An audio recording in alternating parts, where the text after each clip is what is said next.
que faire quand on a l'impression en fait de ne pas être adapté à cette société? Très souvent, quand on se pose cette question, c'est qu'on a essayé en fait de faire de nombreuses choses comme les autres. On a essayé peut-être de poser des actions comme les autres, d'adopter peut-être les mêmes comportements que les autres, les mêmes attitudes, les mêmes habitudes que les autres. On a l'impression de l'extérieur que ces choses-là sont faciles pour les autres, mais quand nous on les met en place, c'est juste une réelle torture en fait pour nous. Tu vois qu'en fait ces choses-là t'épuisent, ça te fatigue, voire même peut-être que ça te semble inutile et pas du tout naturel en fait. Et en fait, très souvent, c'est cette dissonance que tu ressens qui te fait dire « je ne suis pas adapté en fait à cette société ». Si ça te parle, eh ben écoute, c'est l'objet de cette vidéo aujourd'hui. On va parler de ça, de ce sentiment, et je vais te partager en soi différentes choses pour comprendre pourquoi peut-être tu ressens ces choses-là, et également donc te partager des clés, comme j'ai l'habitude de le faire dans mes vidéos. Mais avant de rentrer dans le vif du sujet, si tu ne me connais pas, tout d'abord, bonjour, bienvenue à toi sur cette chaîne. Moi, c'est Stéphanie, j'aide les personnes qui sont discrètes, celles qui justement se sentent en décalage avec cette société, je les aide à s'affirmer, à développer leur confiance en elles, et également à construire une vie alignée, une vie personnelle ou professionnelle qui corresponde et qui soit alignée avec leur personnalité. Donc, je t'aide en fait à faire toutes ces choses-là sans pour autant renier ta personnalité discrète. Si ça te parle, n'hésite pas donc à t'abonner parce que mon contenu ne tourne qu'autour de ça, de la discrétion, et n'hésite pas également à cocher sur la petite cloche pour être informé de l'apparition des prochaines vidéos.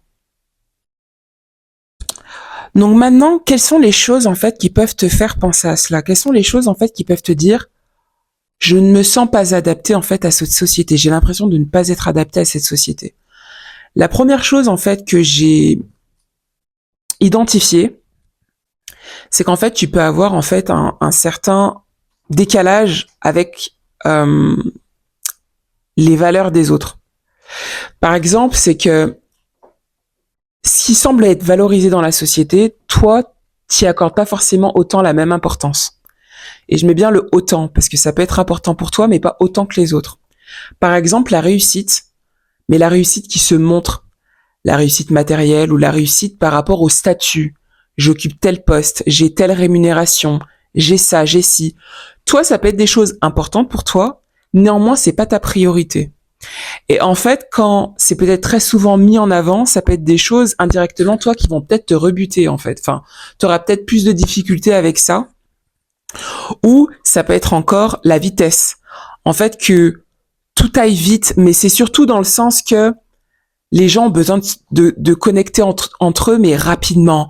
Que si tu dois faire un travail, c'est rapidement. Tu dois le faire vite. Si tu dois échanger avec quelqu'un, c'est pareil. Tu dois vite, en fait, connecter avec elle, créer du lien, etc. Cette vitesse-là, en fait, qu'on t'impose un peu, toi, elle te dérange. Et même peut-être que tu ne la comprends pas.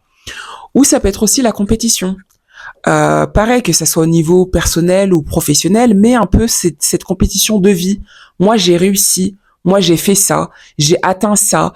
Ce petit jeu, en fait, de compétition qui, pour toi, n'a pas lieu d'être, en fait, où tu n'as pas ce sentiment d'avoir ce besoin d'être en compétition avec les autres. Donc, en fait, ce qui est valorisé par les autres, toi, voilà, t'y accordes pas autant d'importance. La deuxième chose que j'ai identifiée qui peut peut-être, en fait, mettre ce sentiment-là, te faire avoir ce sentiment-là d'écart par rapport à la société, c'est qu'en fait, tu ressens peut-être avoir un décalage avec les codes sociaux classiques. J'en avais un peu parlé dans la précédente vidéo, mais là c'est pareil, mais c'est que toi tu trouves peut-être que il y a des choses qui sont pas naturelles et tu as l'impression que dans la société, non seulement c'est normalisé, mais que tu te sens obligé de le faire pour t'adapter. Par exemple, parler régulièrement avec les autres, réseauter, aller dans des endroits pour connecter avec des gens, même si indirectement, toi, tu as ce sentiment que c'est pas forcément naturel, ou voire c'est superficiel, ou que tu doives prendre des pauses avec tes collègues, que tu doives manger avec tes collègues, ou tu dois très souvent participer en fait dans des conversations de groupe en fait. Ça se fait très souvent ça en entreprise par exemple ou dans les grands groupes des after work. Déjà vous voyez en entreprise, mais en plus vous devez connecter en dehors de l'entreprise. ce genre de choses, t'as l'impression que tout le monde connaît la vie de tout le monde, etc. Et que pour être adapté, il faudrait faire la même chose. Donc peut-être ça, c'est des choses aussi qui te sont difficiles en fait. Ou même le fait que, par exemple, on te dise, oui, mais intéresse-toi à tes collègues, parle avec tes collègues, échange avec tes collègues, mais t'as l'impression que tu dois faire ça, même si indirectement l'envie n'est pas là, et qu'indirectement l'intérêt n'est pas, enfin, plutôt il y a un intérêt, mais s'intéresser à l'autre n'est pas forcément sincère.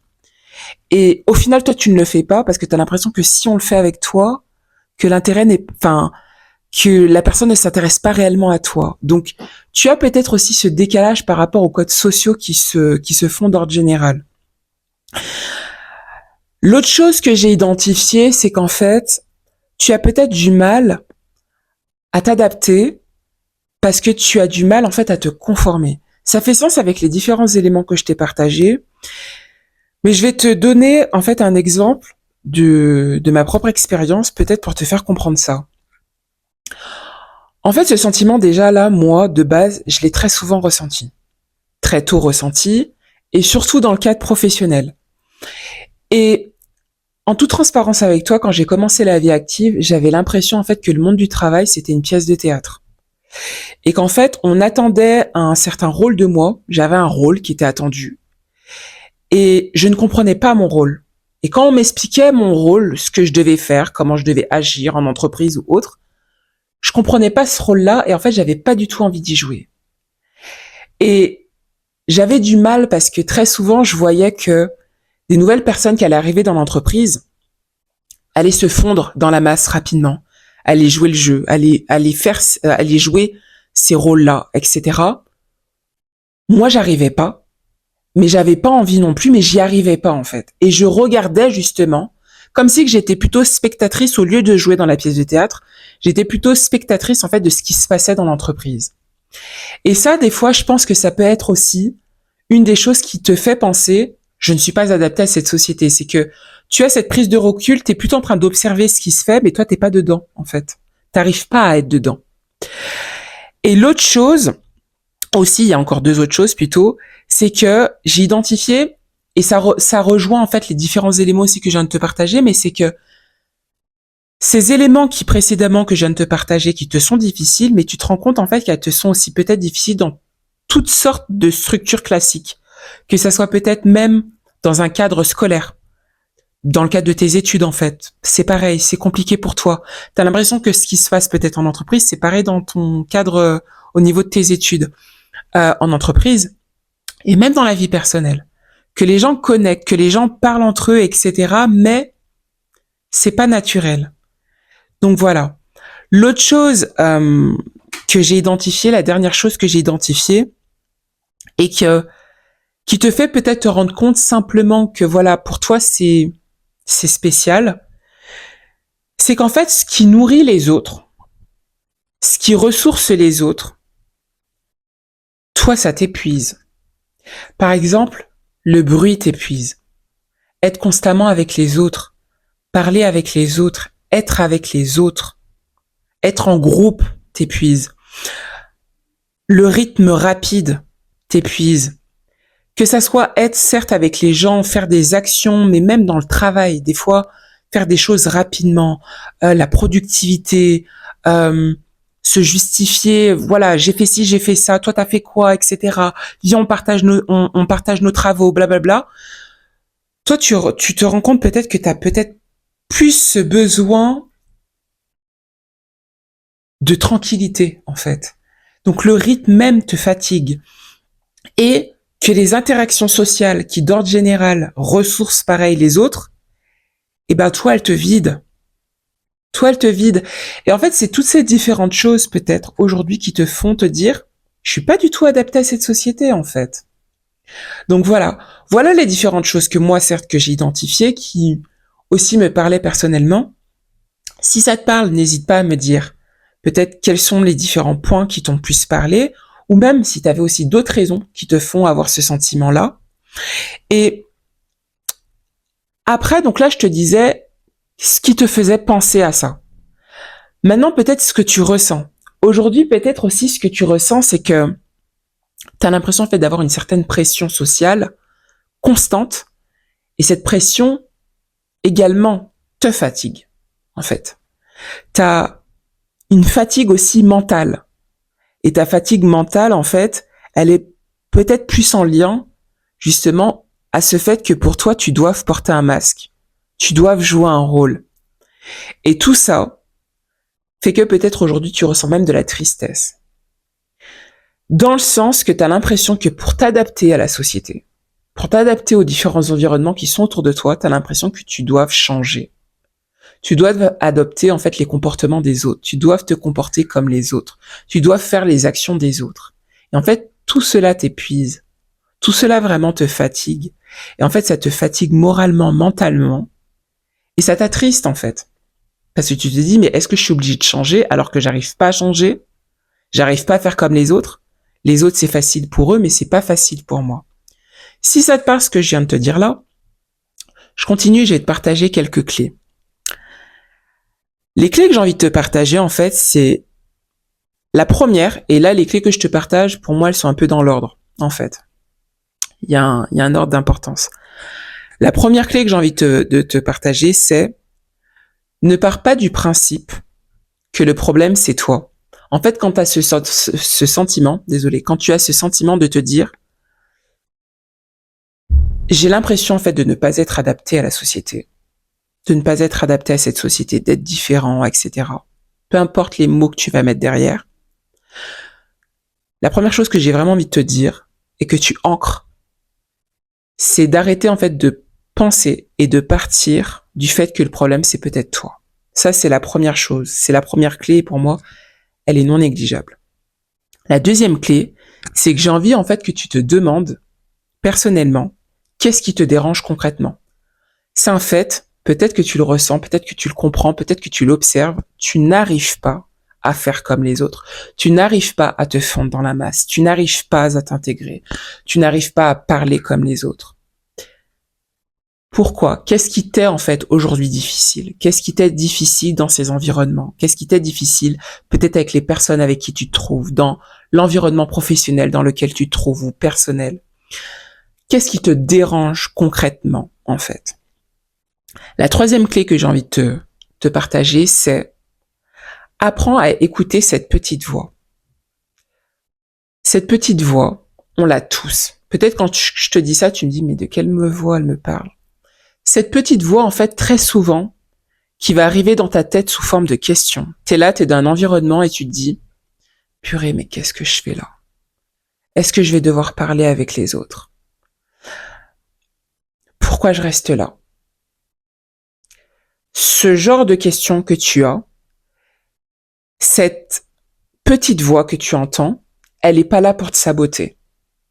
Elle n'est pas là pour te saboter et en fait, elle t'indique concrètement quelque chose. Elle t'indique en fait que là où tu es, ça te correspond pas. T'es pas forcément dans un environnement qui est fait pour toi, en tout cas qui te convient.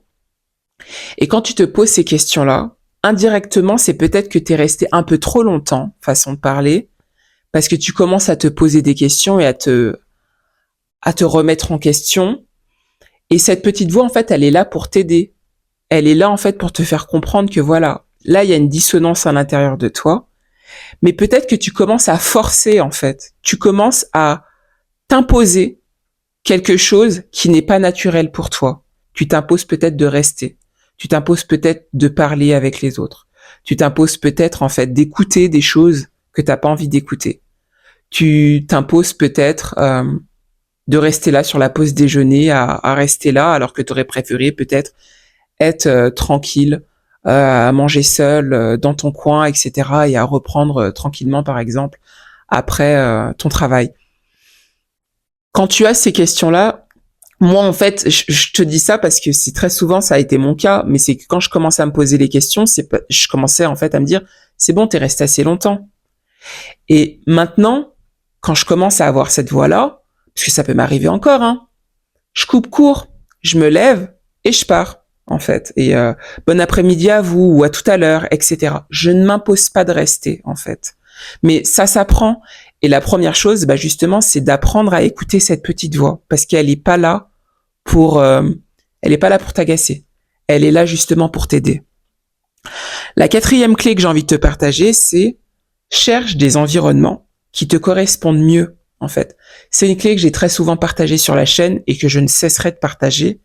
Mais c'est qu'en fait, la norme, la société n'est pas la norme. La société n'est pas la norme et la majorité n'est pas la norme. Même si que c'est très souvent des choses que la société essaie de nous faire croire et que l'environnement essaie de nous faire croire, la société n'est pas la norme. Même si que beaucoup de personnes autour de toi font la même chose, ça ne veut pas dire que c'est la norme. Et la minorité ne veut pas dire forcément que c'est quelque chose en fait qui ne doit pas se faire ou qui est bizarre, en fait. Il y a des environnements qui vont mieux te correspondre. Il y a des environnements qui seront plus en lien à ton énergie, qui seront plus en lien à ton rythme, qui seront plus proches de ton caractère, de ta manière d'être, de ton fonctionnement. Il y a des environnements pour tout le monde. Donc cherche en fait l'environnement qui te convient le mieux. Et la dernière clé que j'ai envie de te partager qui fait très sens avec la première clé, c'est accepte que ce décalage ne soit pas un problème. Accepte que ce décalage ne soit pas un problème. La première clé, je te disais en fait, ne pars pas du principe que le problème vient de toi. Mais là, je te dis en fait que accepte que ce décalage ne soit pas un problème. C'est pas parce que tu penses ça que c'est forcément un problème et encore plus de toi. Donc voilà, ça c'est vraiment quelque chose qui est important que tu gardes en tête. Voilà ce que je voulais te partager par rapport à cela. Si ça te parle, si ça t'a parlé, si tu as des choses à me dire par rapport à cela, si c'est quelque chose que tu vis, n'hésite pas en fait à m'en faire part en commentaire. Je lis toujours vos commentaires, je vous réponds également, c'est toujours un plaisir de vous lire, de vous répondre. Si tu as d'autres choses, toi, à me partager par rapport à ça, pareil, pas de souci, tu me le dis en commentaire. Si la vidéo, ce que je viens de te partager, t'as apprécié, n'hésite pas à liker, à partager la vidéo si tu sais qu'elle peut également parler à d'autres personnes. N'hésite pas également à booster cette vidéo pour qu'elle soit vue par un plus grand nombre de personnes discrètes. Et n'hésite pas à t'abonner si ce n'était pas le cas. Et à cocher sur la petite cloche pour être informé de l'apparition des prochaines vidéos également. Donc voilà, je vais terminer cette vidéo simplement sur ces mots. C'est en te disant que, tout d'abord, t'es pas bizarre. C'est pas parce que tu as ce sentiment-là que tu es une personne bizarre. Deuxième chose, en fait, c'est que tu n'es pas en retard. Très souvent, quand vous avez ce sentiment aussi, c'est que vous pouvez vous dire que, voilà, moi j'ai ça, je pense ça maintenant, peut-être que c'est trop tard pour moi, faudrait que je recommence tout, mais j'ai déjà agi comme ça, etc. Ça fait peut-être longtemps que je suis dans ce contexte-là, dans cette entreprise-là. C'est trop tard, en fait, pour adopter des comportements différents. C'est trop tard, en fait, pour agir comme je voudrais agir, pour être naturel, etc. C'est pas trop tard. Et autre chose, c'est qu'en fait, t'es juste en fait en train de comprendre ce qui est mieux pour toi. T'es juste en fait en train de comprendre ce qui te correspond le mieux et t'es en chemin en fait pour trouver ta place. Et trouver sa place, c'est jamais trop tard. C'est jamais trop tard. Donc voilà. Voilà, je termine sur ça. Et autre chose, j'ai créé un guide pour aider donc les personnes discrètes qui souhaitent s'affirmer, tout en étant des personnes discrètes. Donc je te partage certaines clés pour apprendre à t'affirmer. Et ce guide est totalement gratuit, tu peux le télécharger, il sera en description de cette vidéo. Et par contre, si tu souhaites aller plus loin, si tu ressens en fait que voilà, tu voudrais être accompagné, tu voudrais être aidé dans ce chemin-là, tu as peut-être des objectifs à atteindre par contre, et que tu n'y arrives pas, tu as l'impression que ta discrétion est un frein pour atteindre ces objectifs, ça te peine, ça te bloque, tu as peut-être l'impression, oui, aussi d'avoir des blocages par rapport à tout ça, tu as besoin d'être aidé. Je suis également coach certifié et j'accompagne uniquement les personnes qui sont discrètes. Je les aide à s'affirmer et je les aide à construire une vie alignée à leur personnalité. Donc voilà, si tu veux avoir plus d'informations sur ça, tu peux avoir un premier échange avec moi qui est totalement gratuit, sans engagement. Et pour prendre rendez-vous avec moi, les informations sont en description de cette vidéo. Je te laisse sur ces mots et je te dis à la prochaine dans une nouvelle vidéo. Bye.